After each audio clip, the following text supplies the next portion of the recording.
¿Qué tal? ¿Cómo están?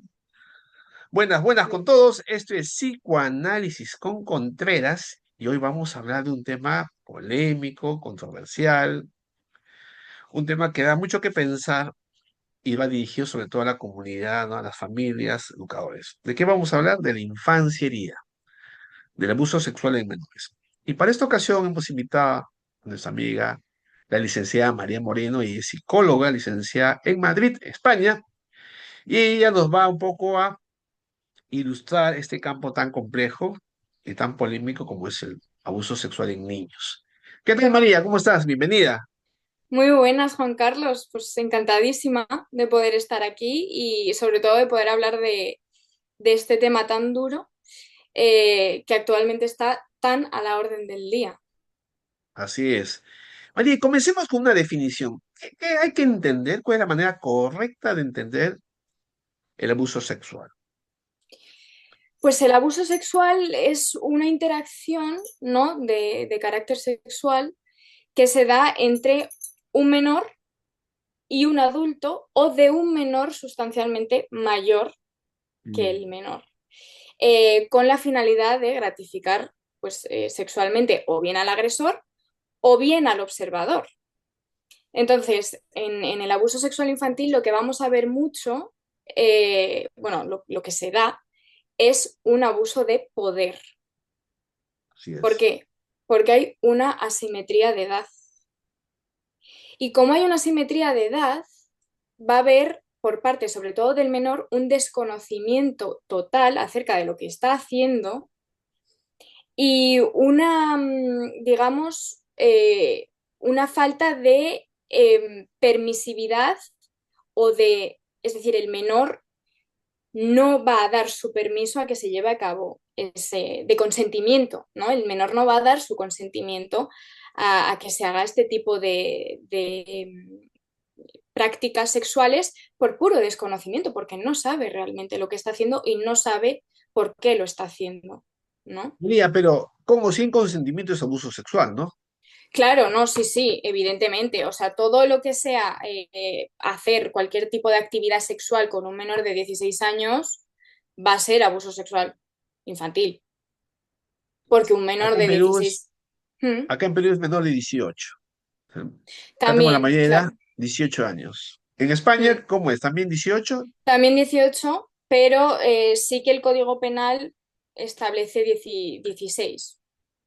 Pero María, claro, menor de edad es amiga, y menor hay de un 18. tema bien interesante porque hay gente que confunde, incluso colegas, entre lo que es abuso, acoso y violación, que no es lo mismo. Sobre todo violación y abuso sexual. ¿Cuáles serían las Claro. diferencias, por favor? Pues es que es curioso porque aquí el Código Penal español sí que diferencia cada término, ¿no? Sin embargo, si tú te vas a la literatura del abuso sexual infantil, te va a hacer una diferencia entre abuso sexual con contacto físico, en el que entra penetración, sexo oral, que eso sería una violación, ¿no? O una agresión sexual. Y luego vamos a tener el abuso sexual infantil sin contacto físico, que eso es, pues, por ejemplo, el exhibicionismo, el mostrar al menor una parte del cuerpo desnudo, el voyerismo, que sería ver al menor Correcto. desnudo, o el enseñar material pornográfico al menor. Ah, Entonces, eso fíjate. ya iría más por el acoso sexual, ¿no? Que es más a nivel no tanto físico, sino algo más verbal, ¿no? Se habla mucho de este tema en la actualidad, me imagino. En Europa también los índices son altos, acá también. Y hay muchos mitos respecto al abuso sexual. ¿Cuál tú consideras que son los principales que aún predominan en el imaginario colectivo? Pues yo creo, fíjate, nunca me había planteado mitos que pudiera haber dentro del abuso sexual infantil, pero yo creo que uno de ellos y el más difícil de identificar es lo que he dicho antes, que se dé entre dos menores, ¿no? Es decir, puede haber abuso sexual infantil entre dos menores, más porque uno sí que tiene el conocimiento y está haciendo abuso de ese poder que hemos hablado antes para poder obtener una gratificación sexual y está abusando del menor, el cual no puede dar su consentimiento explícito. Yo creo que ese es uno de ellos. Y luego el otro, el que el niño, es decir, para mucha gente que lo ve desde fuera, se cree que el niño ya de primeras puede decirlo, puede identificar perfectamente de, oye, me están abusando sexualmente de mí. No, es mucho más complejo que eso. No lo entiendo, ¿no? Mm. Es interesante porque acá la idiosincrasia peruana, los casos que he visto, he escuchado, se hace la denuncia, pero luego la mamá se arrepiente, retira la denuncia porque el padre termina, ¿no? Porque suele pasar con miembros de la familia, como ella me imagino.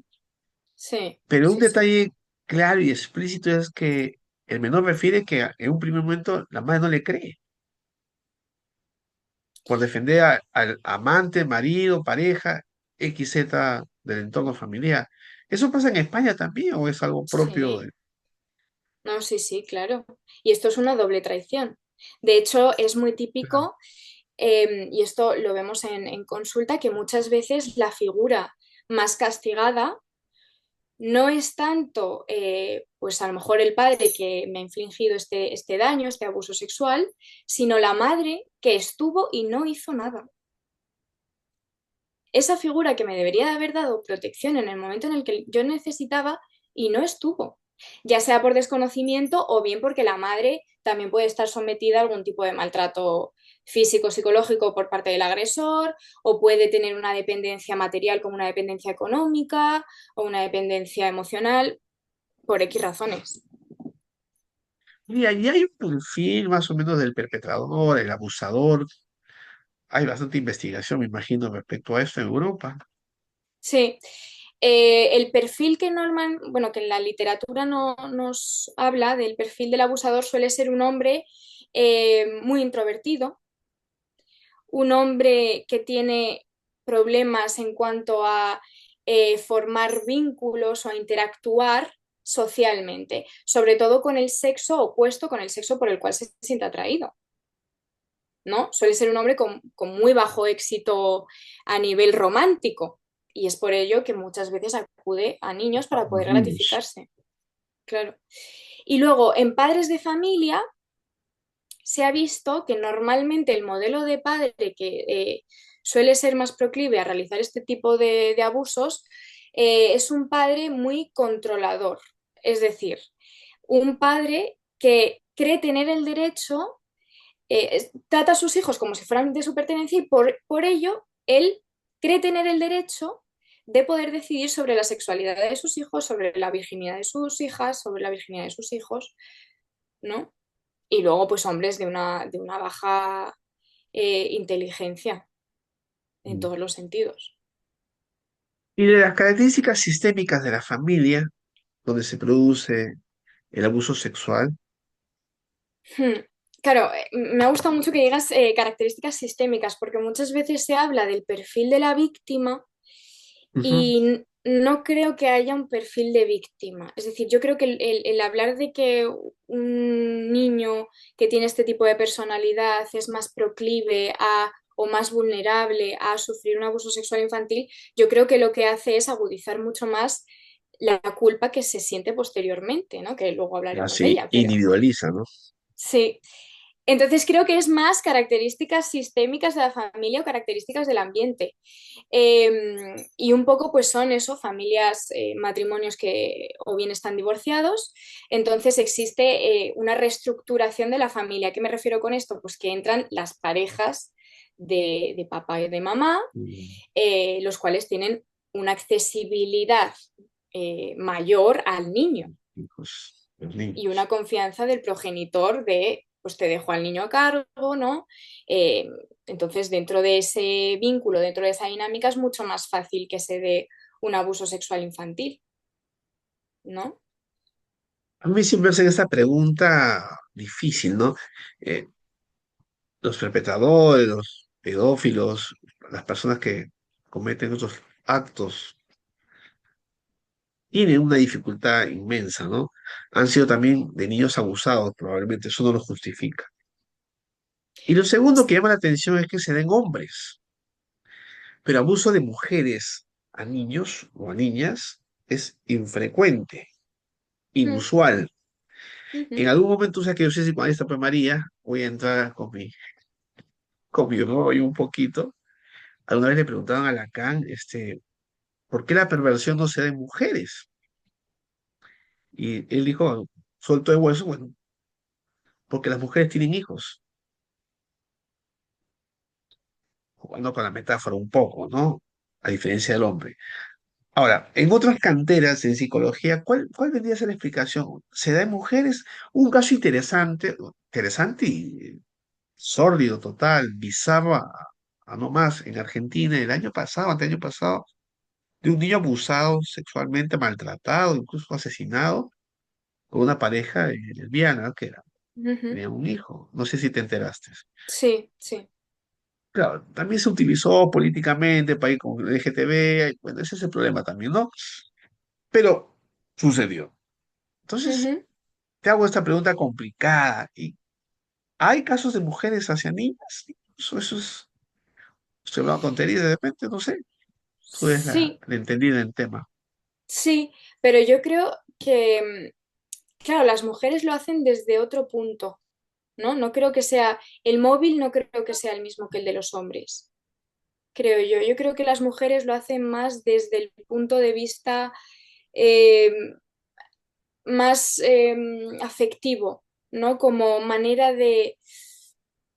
Está complicada la pregunta porque es que, claro, las mujeres y los hombres al final es lo que he dicho, cada uno tiene un motivo por el cual lo hace y los hombres lo hacen más para esa gratificación sexual, ¿no?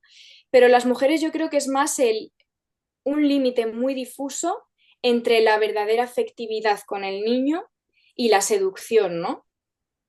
Yo De creo que seducción. puede ser. Sería porque está muy poco investigado. Sí, sí, claro. Porque también es infrecuente, ¿no? Hablemos Sí, con sinceridad. sí. Bueno, vayamos entonces al silencio. Mm, Justamente le hemos titulado Infancias heridas porque los niños callan. sí.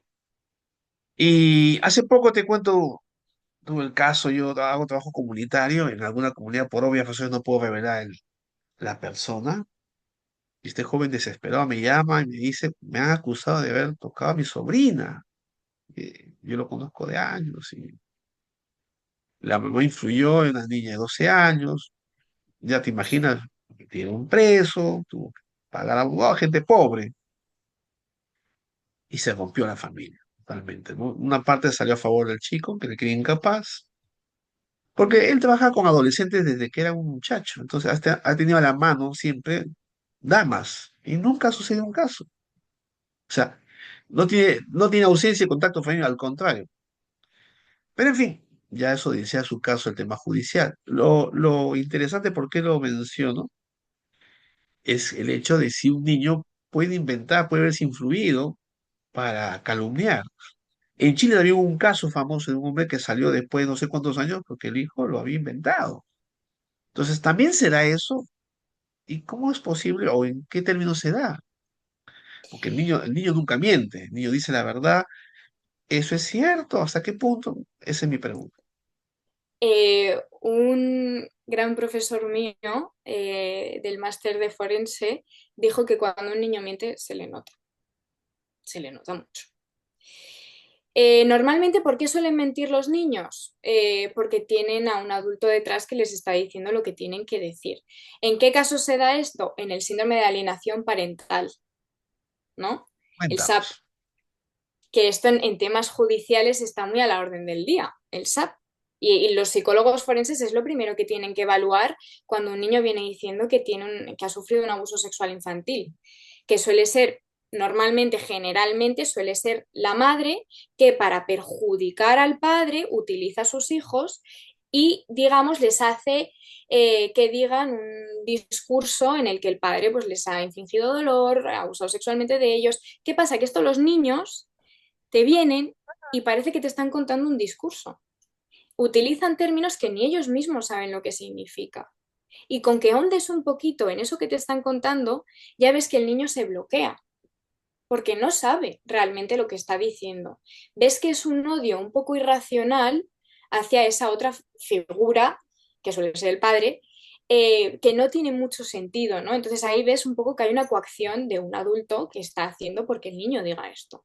Entonces, ¿hay casos en los que los niños mienten? Sí. ¿Es fácil detectarlo? También. Hombre, habrá niños que tengan a lo mejor más picardía, ¿no? Que decimos aquí, sean más pícaros y Cada vez se dice bien. pueda, claro, puedan mentir con más facilidad.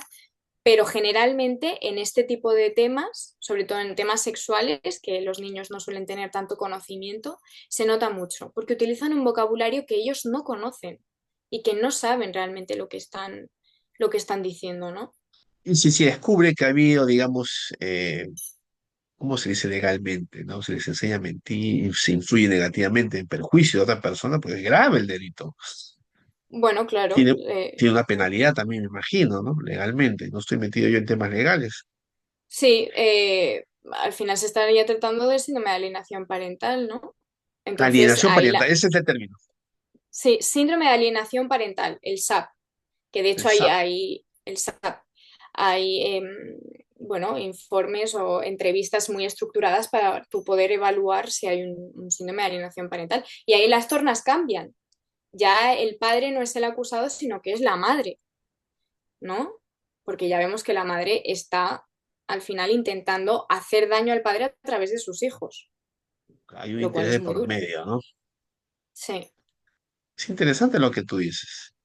Bueno, continuando, quiero un poco centrarme en el abusador. ¿Qué se sabe de él? ¿Qué características se pueden dar para que la familia de alguna manera esté atenta? Ya vamos a pasar los indicadores. Introvertido, dificultades, habilidades sociales con mujeres, ¿no? Mm. ¿Qué otros datos interesantes se puede comentar al respecto? Bueno, suelen ser hombres que tienen problemas también con el tema de las sustancias, que sé, hace poco en tu canal creo que estuvisteis hablando de algo Sí, parecido, ¿no? consumos problemáticos se le llama ahora, las Ujú. adicciones. Claro, pues suelen ser hombres con algún tipo de adicción a sustancias, alcohol, drogas, suelen ser hombres violentos o no. También hay una característica, ¿no? A lo mejor como muy común de hombres, pues eso, introvertidos como muy poquita cosa y que no triunfan con las mujeres y que como no triunfan con las mujeres o que eh, han tenido una infancia en los que se han reído de ellos o incluso que han sido ellos también abusados, pues de alguna manera para reparar ese daño que se les ha hecho a ellos, ellos toman el control o toman el poder de esa manera, haciéndoselo a otros niños, ¿no? Correcto. Ahora, es muy común encontrar en las historias clínicas de esos pacientes, los que van a consulta, que no son muchos, No. el tema de ser, ¿cómo se explica? Dicen algunos, desde el sentido común, cómo un abusador ha sido objeto de abuso, por lo general. Y Eh, esa diada, esa relación causa-efecto, resulta a veces difícil de entender, porque uno debe decir, bueno, ya que sufriste algo tan terrible, ¿cómo has podido cometer eso con un niño? Y en la gente, no puedo revelar, obviamente, por obvias de confidencialidad, que lo ha sufrido, incluso tiene la fantasía de poder hacerlo, que lo pone en una dimensión neurótica, gracias a Dios. Pero Sí, el perverso sí sí, pasa al acto, ¿no? claro. Entonces, ¿cuál sería tu apreciación, mi querida María? ¿Qué piensas al respecto? Yo creo que es una manera de reparar el daño. Mal dicho, muy mala forma de reparar el daño, pero yo creo que es una manera de tú, como he dicho antes, tú tomar el control de la situación que en un pasado, o sea, en un pasado abusaron de ti, pues yo ahora tomo el control, tomo el poder, soy el que tiene el poder. Entonces soy yo el que decide, porque en un pasado no me dejaron decidir y abusaron de mí. Entonces soy yo ahora el que tiene las riendas y hago lo mismo. También estaríamos hablando de una persona con una falta de empatía pues muy obvia, porque si tú sabes el daño que te ha causado Correcto. este abuso, Todo lo que ¿cómo genera. haces tú eso? Claro. Entonces yo creo que es una manera de reparar ese daño, eh, pero evidentemente de una mala manera, no de la manera sana, ¿no? También te digo, eso es lo menos común y tampoco hay que justificarlo, es decir, por Sí, mucho que pues, tú haya Ha sido sido objeto de abuso. víctima, claro. Ahora pasemos Pero un poco. Sí, dígame. mm, no, no, eso, que suele ser lo que menos se ve en consulta. Bueno, en consulta no se ve a este tipo de No, personas, yo pues creo, ¿no? No, los perversos no van muy seguido. no. María, ¿cuál es la secuela psicológica? ¿Cuál es el impacto en la vida emocional de un niño abusado? ¿Qué se sabe al respecto? Em, claro, un niño que, por ejemplo, que es su padre o su abuelo el que le está haciendo este tipo de daño, ¿no? Es como, aquí se dice la pescadilla que se muerde la cola. Entramos en un círculo, ¿por qué? Porque el niño busca protección en esa figura que a la vez me está infligiendo daño. Entonces es como un círculo en el que el niño no aprende a cómo vincularse o a cómo relacionarse de una manera segura, desde un espacio seguro. Entonces yo creo que en un niño que ha sufrido este tipo de abuso, sobre todo por parte de un familiar, está muy en contacto con la desconfianza hacia el otro, con el miedo hacia el otro, a que el otro me haga daño. Y esto tú lo ves porque son niños que de primeras bueno, les ves cierto miedo, sobre todo a contarte lo que les pasa o a abrirse contigo, ¿no? Son niños que tienen problemas en vincularse con el otro. Ese es el daño afectivo que yo más puedo llegar a ver. Luego, a posteriori, la culpa. Pero eso ya es más en la edad adulta, que lo Mm. veremos después. Eh, pero eso, sobre todo en los niños, es el miedo a relacionarme con el otro. Yo he visto casos de niñas que han sido abusadas sexualmente por su padre y después tener miedo a relacionarse con hombres. Porque al final Mm. eres un niño, estás descubriendo el mundo, estás descubriendo cómo desenvolverte en el mundo. Ah, es una Y forma brutal de excluir la sexualidad, o al menos sí, indicado, que te debe proteger y cuidar, ¿no? claro. Por eso es tan terrible. Mm. Ahora, en esos casos, ¿cuál es la intervención psicológica, digamos, que tiene efectos? ¿En qué consiste? Si nos puedes un poco. A veces la En, gente ni- en el imaginario piensa que, bueno, tiene un trauma y lo que es que el sujeto cuente, llore, exprese, comunique. ¿Es solo es eso? ¿En qué consiste? Bueno, esto cada psicólogo lo hace desde su Claro, es un enfoque y desde método. su corriente, claro. Yo para trauma, por ejemplo, en niños o en adultos, Comenzando por niños, ahora. comenzando por niños. Los niños es a través del juego. Los que trabajamos con niños sabemos que el juego, el dibujo en los niños tiene un poder inmenso, porque ellos muchas veces no tienen el vocabulario o las palabras para Claro, decirte lo que les pasa. Y es a través competencia de los lingüística para muñequitos, expresar. claro. Entonces es a través de los muñequitos del dibujo que te expresan ese malestar que ellos están sintiendo. Y yo creo que el tratamiento con ellos va a ser el enseñarle nuevas formas de vincularse, o al menos es como yo lo hago. Es decir, hay gente que no te quiere hacer daño, que te quiere ayudar, que no todos somos malos, hay gente que es Mm. mala, pero no todos lo somos y te vamos a ayudar. Entonces es como reparar ese vínculo, ¿no? Y de nuevo llevarle a su infancia, porque al final el abuso sexual infantil le ha puesto un rol que no le pertenece, ¿no? Y en el caso de adultos, ¿cuál es la secuela? Cosas que ocurrieron hace tantos años. Pues el famoso trastorno de estrés postraumático, ¿no? Eh, que viene en forma de flashbacks intrusivos, de pesadillas relacionadas con ese abuso. Yo no sé, Juan Carlos, si tú lo has visto alguna vez en consulta, pero hay pacientes que no se acuerdan del Mm. episodio de abuso. Así es, Es de como que verdad. se queda como entre el consciente y el subconsciente, que ellos de manera consciente no pueden ir a ese No pueden recuerdo. conectarse con eso. No, Cuesta mucho trabajo. sí, pero su cuerpo sí que se acuerda.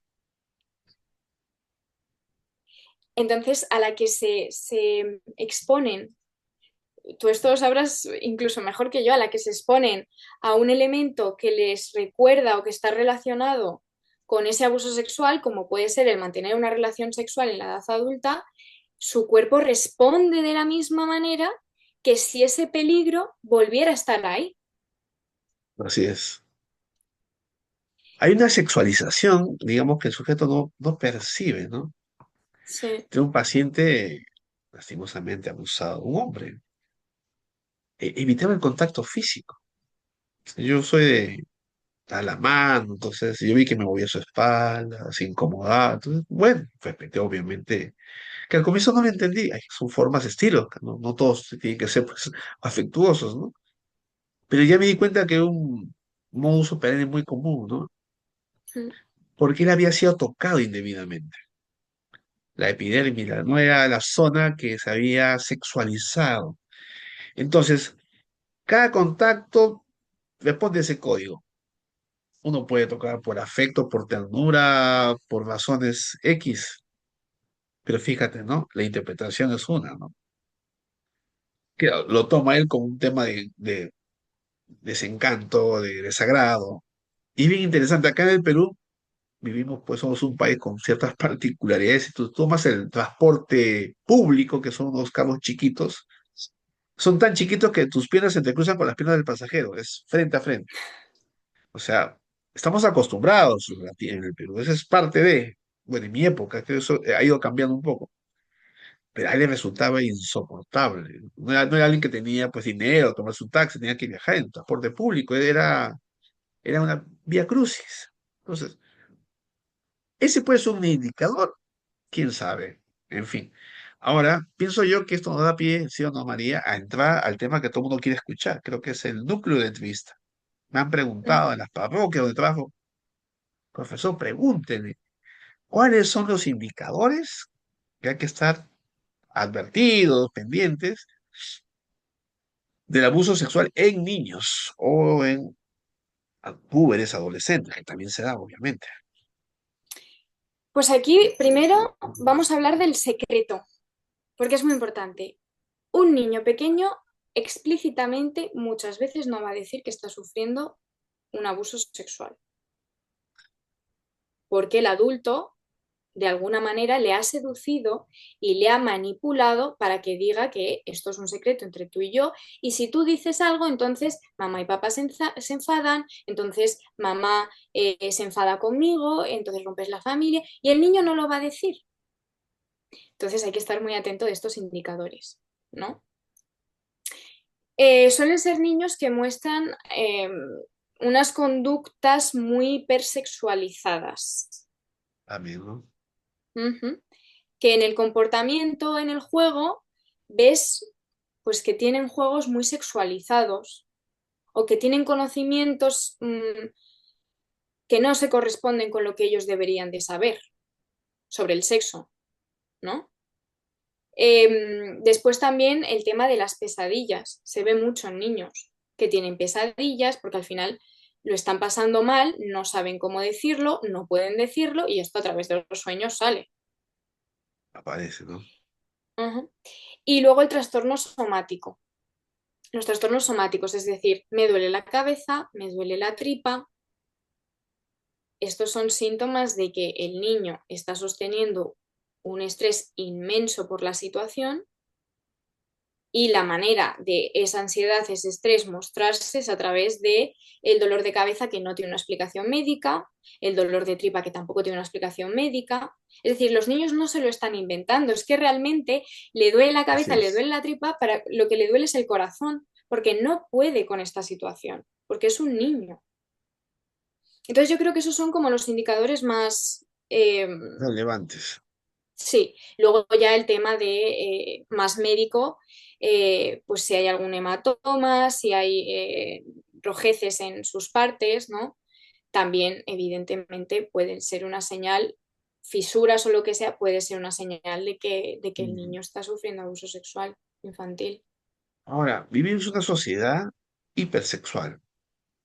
Sí, La música, las imágenes, el acceso a la información, cosa que no se ha visto. Mire, yo no trabajo con niños, pero acá observando a los niños que van a nidos, hablan de enamoraditas, de que se besaron, dije, eso, yo estoy muy viejo, probablemente, eso no se hablaba.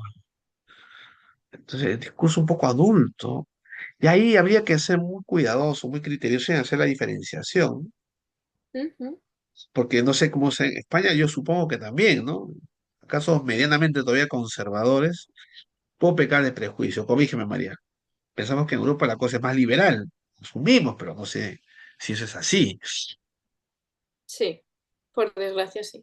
Sobre todo porque hay mucha más accesibilidad a la pornografía, que como he dicho antes, el que un menor vea pornografía siendo tan pequeño también es una forma de abuso.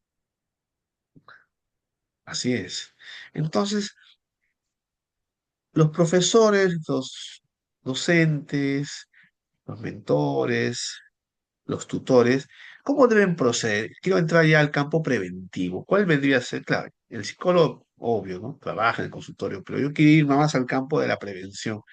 ¿Cómo se debería tocar estos casos? ¿Cuál es el proceder? Y fíjate que te quiero mencionar algo paradójico para ponerte el escenario medio complicado. Mm. Hace muchos años había una colega que trabajó en un colegio X, que tampoco puedo decir, pero sí me ha dado la autorización de contarlo, y había una niña más o menos de 8 años que se frotaba sus partes, ¿no? En la carpeta.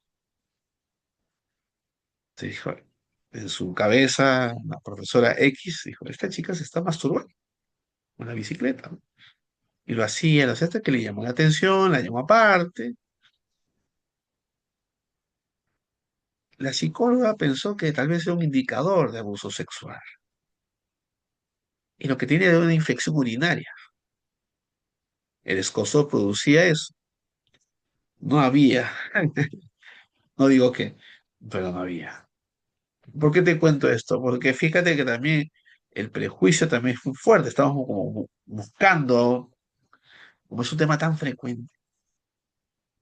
Mm. Bueno, Ujú. volvemos a la pregunta, María. ¿Qué se puede hacer desde el campo preventivo? ¿Cómo se puede afrontar cuando tenemos esos casos así con la sospecha? Sobre el caso que has contado ahora de que al final no era abuso sexual infantil, sino que era pues una infección urinaria, yo pienso que es mejor prevenir que curar.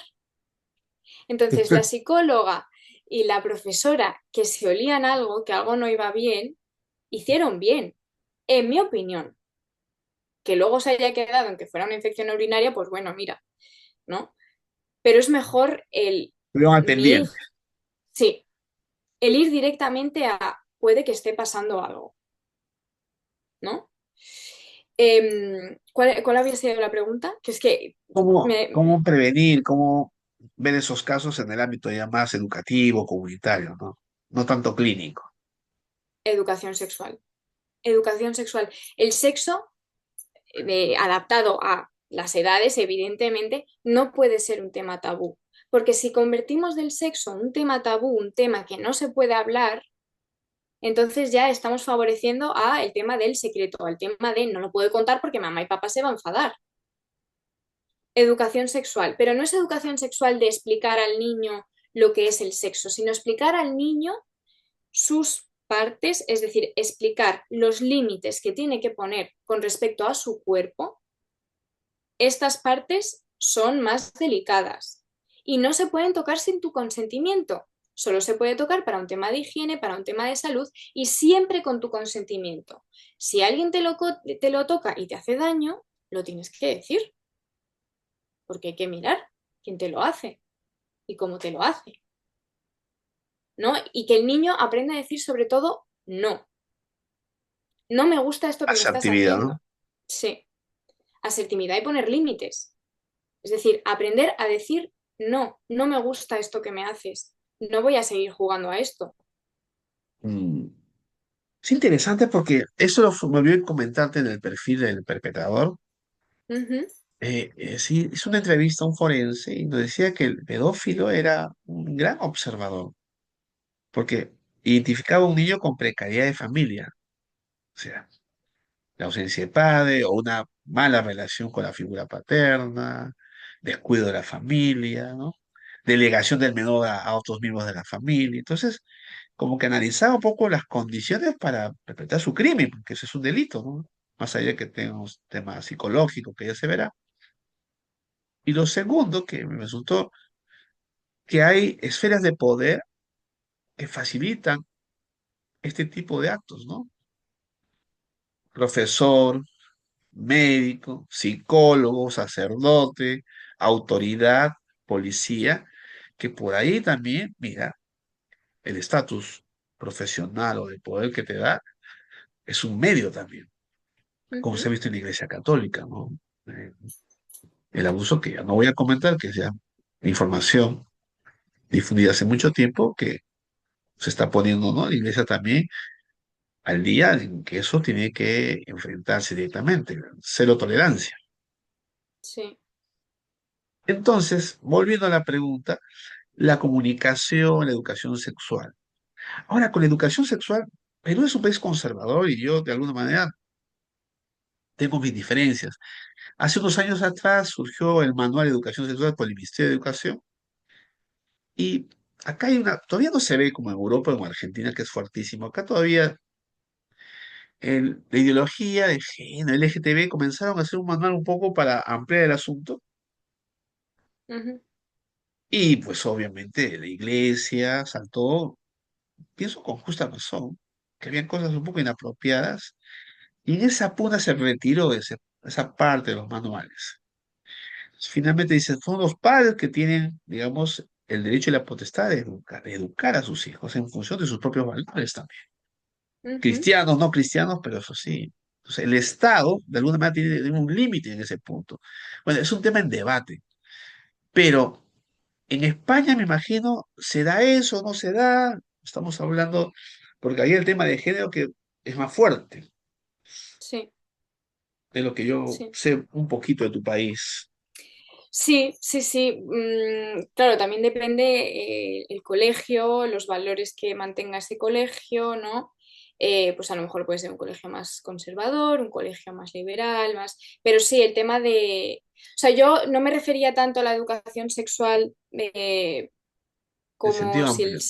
claro, no, no me quería ir tanto por ahí, sino algo más de enseñar al niño que esto existe, que se puede tener una relación sana con el sexo, pero que es tema de adultos, es decir, adaptar esa educación sexual a la edad del niño y al conocimiento del niño.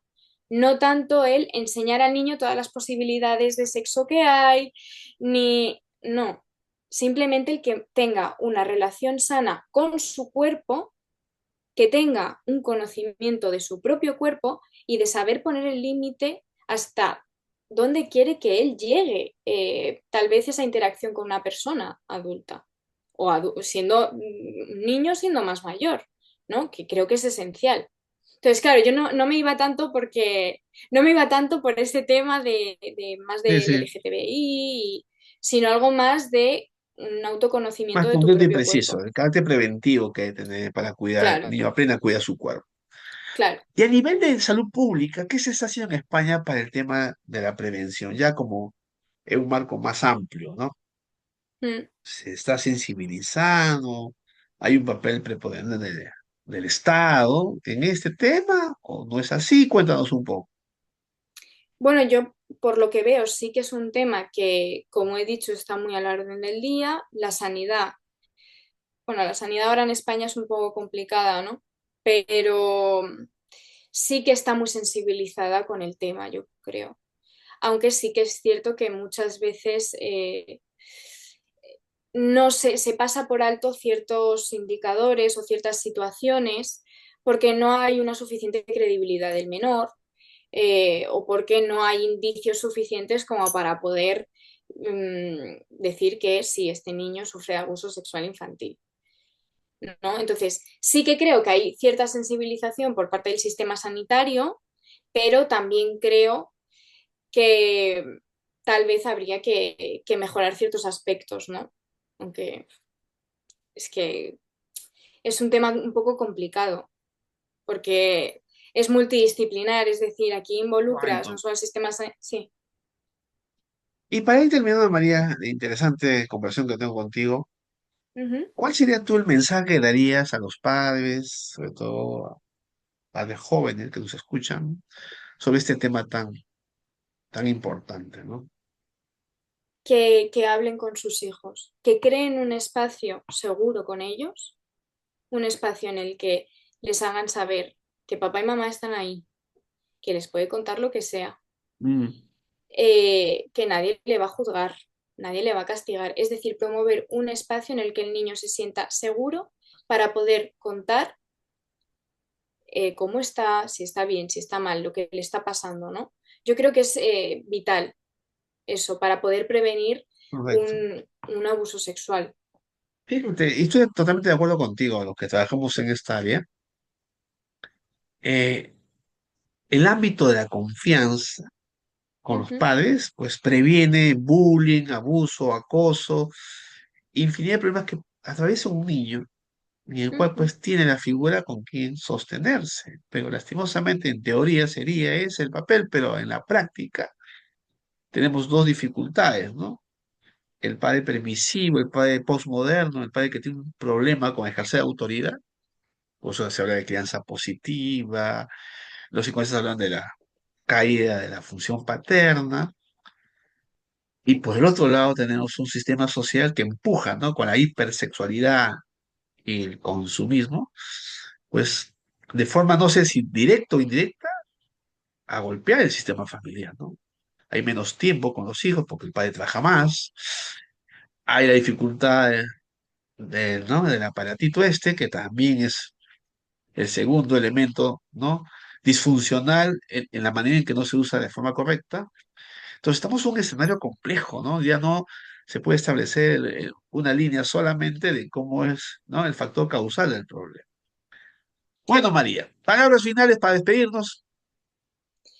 Pues que muchísimas gracias por darme esta oportunidad, por abrir un espacio para poder hablar de este tema, que quedo abierta a cualquier duda que alguien pueda tener.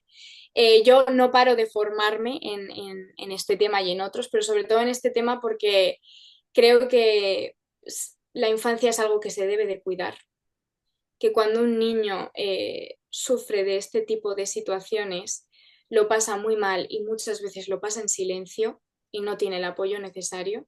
Entonces, cuanto más visibilidad le demos a esto, cuanto más hablemos de esto, cuanto más sepamos de este tema, muchísimo mejor, porque Muy entonces bien. estaremos previniendo que en la adultez pueda sufrir todo tipo de problemáticas, ¿no? Psicológicas y sociales. Gracias, María, por tu tiempo, por ser muy clara, muy didáctico, ha estado interesante, hay cosas nuevas que me he enterado gracias a ti. Un poco, esa es la idea del proyecto, ¿no? Que profesionales jóvenes nos puedan contar un poco la realidad de su país y cosas que uno no tiene por qué saberlo todo, ¿no? Bien, estuvo con nosotros la licenciada María Moreno de Madrid, España. Espero que haya un segundo round para conversar sobre temas de Ojalá, infancia. Cuando ojalá. tú quieras, amiga. Y nada, María, un abrazo fuerte. Gracias por todo. Muchas gracias, Juan Cuídate. Carlos. Igual, nos vemos pronto. Buen día con Vale, todos. chao. Bye, bye.